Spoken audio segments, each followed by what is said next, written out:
Welcome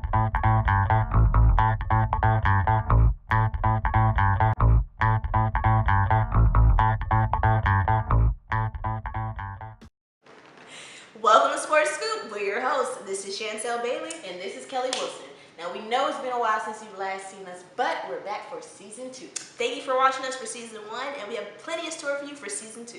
All right, so you know what it is. It's football season, Shan. That's right. That's why I'm representing for the Falcons today. Cowboys all day, baby. Got the earrings. See that, yeah. But we all know that Roger Goodell made some changes to this season as far as the rule book is concerned for the players, because some people have been quote-unquote catching cases, if you know what I mean. Yeah. Ray Rice. Also, one of the 49ers defensive men, Mr. McDonald, catching cases all over the place. Not a good look for them. Of course, all necessary rule changes. Exactly. So we'll see what happens after these rule changes take place.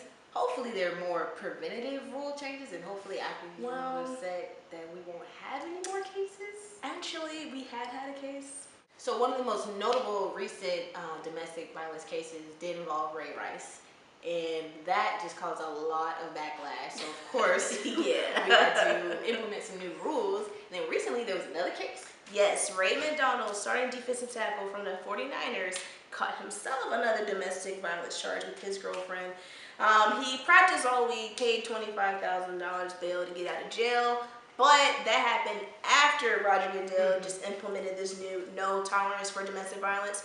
And the first offense for, these people that are getting caught up in this sort of thing is they're banned for 6 games. So 6 games, right? 6 games. That's fair.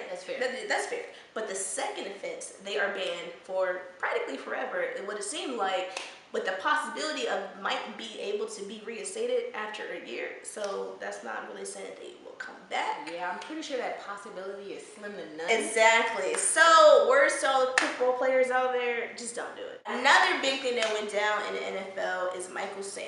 Now, you all know he came out as being an openly gay man out of college, got drafted by the St. Louis Rams, and like the later, I think he was a 7th round pick, 257 or something like that, I believe.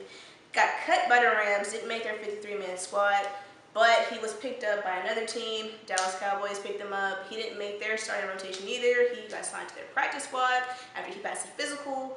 But, I mean, what he's doing is unprecedented, as, there might have been some other gay football players out there, we just don't know.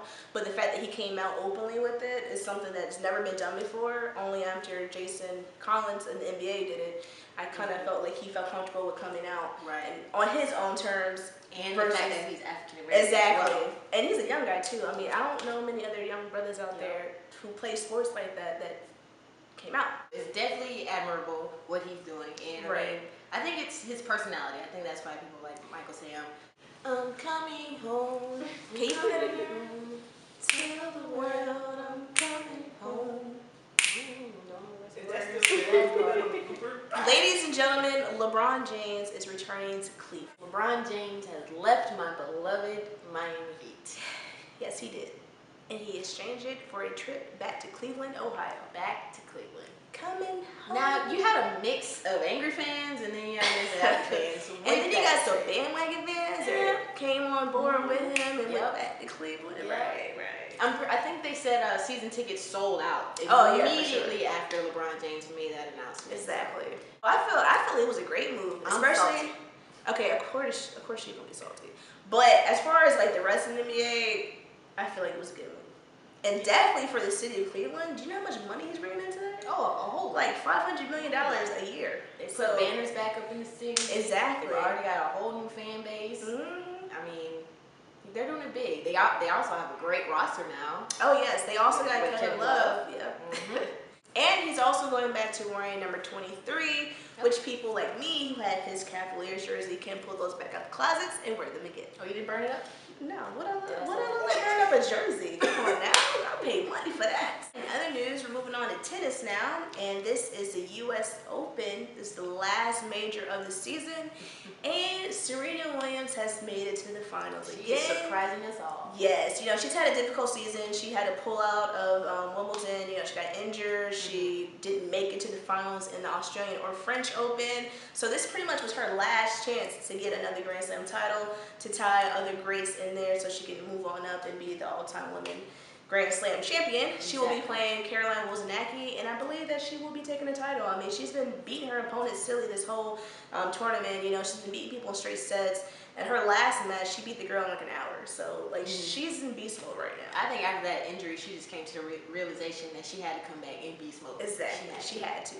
And on the men's side, it's some big upsets that went down.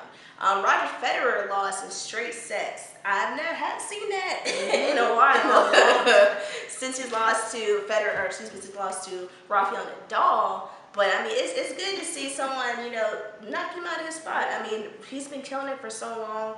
He's had the most Grand Slam titles of any man out there. So it's good to see these newcomers come and knock him off the pedestal that he's on. Also, yeah, he's been on top for so long. He's just sitting up there. Number 1 ranked tennis player, Novak Djokovic, also lost in 4 sets. I was surprised to see that because just like Federer, Novak's been killing it like the whole season, winning this final, winning that final.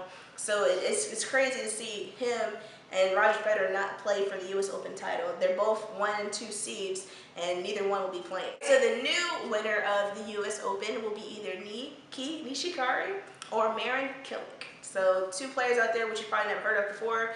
One of them's going to be the winner. Now, I know earlier this summer a lot of people were watching the World Cup for soccer, but the basketball World Cup is also going on right now. The USA is kicking butt right now. They won every game they played so far, like blowing out opponents. They are dominating. Exactly.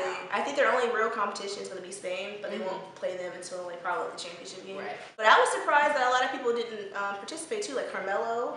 LeBron obviously had a lot going on. They had a lot going on in the off season, but there's like Kevin Love pulled out. LaMarcus Aldridge, who I felt he would have been a solid pick. Like he would have been a shoo-in, but he dropped out too.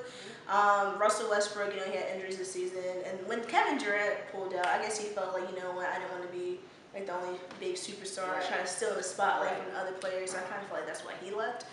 But it's good to see a lot of new players, up and comers, or some players that you weren't expecting to see on the roster, you know. But I mean, well, you know, they've been playing well. Yeah. They've been winning, so that's the most important thing. And it's necessary. So the rest of them do what they have to do for the off season, do their own workouts, get back and train with the team. So. Exactly, and it's also really good to see Derrick Rose out there.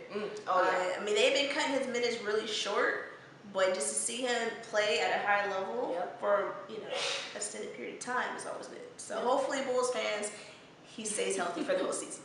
Now, navigating on over to the WNBA. Of course, right now we're in a big moment. It's the end of the season. Exactly. It is playoffs time, and right now it is Phoenix versus Chicago.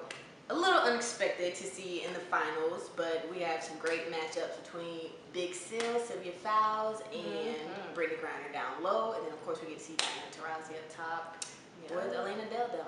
I think Phoenix is going to win. I think Phoenix is going to win. Diana is a beast. She's a beast. She's like a point. She's hungry right now. They quoted her. I know they haven't won in a while. Title. Yeah, they haven't won in a while. She wants to get her third title. So I definitely think it's gonna be Phoenix on this one. Let's talk about Becky Hammon. She just finished her last season with the San Antonio Silver Stars. Over in the off season, she signed on to be a new assistant coach with the San Antonio Spurs, first female to do that. And that's big. Exactly. She's making moves, like for real, for women, for sports, for everything. And I'm excited for her. I mean, definitely big for women as a women's advocate in the sports industry. She's definitely making moves, definitely making another path for women. Exactly. She's the first, and hopefully she won't be the last. You know what time it is? What time is it, girl? Time for Hottie of the Week. This week's Hottie of the Week is Bobby Wagner. Bobby Wagner is a linebacker for the Seattle Seahawks, drafted in the second round of the 2012 NFL Draft. And last week he had an astounding 14 tackles. Yes, led the team in tackles as they took on the Green Bay Packers in week 1 of the NFL season, and he shut it down. We see you, Bobby. Thank you for watching this week's episode of Sports Scoop. Don't forget to follow us on Twitter and like our Facebook page. See you next time.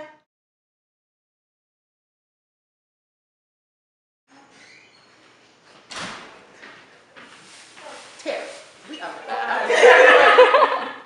It's season 2. Hey. So what are we doing? What about? If you can hear me, clap once. You know what time it is? What time is it, girl? Time for Hottie of the